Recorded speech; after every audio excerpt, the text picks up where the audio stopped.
And so it depends on the wind speed of the site.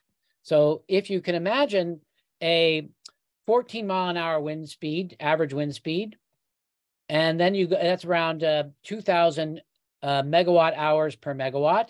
If you go to an 18-mile-an-hour site, it's 4,000 megawatt hours per megawatt, doubles the energy output. So the answer to that question is, well, what kind of wind speed site did you put the turbine in?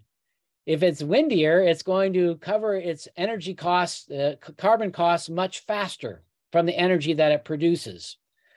If we take the average between those of 7 meters per second, around 15.7 miles per hour, it'll take about 6 months to cover all the energy costs from mining the ore, from smelting the ore, from extruding the blades, from bolting it, from transporting it.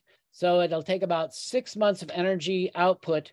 Will cover all the energy that went into making the turbine.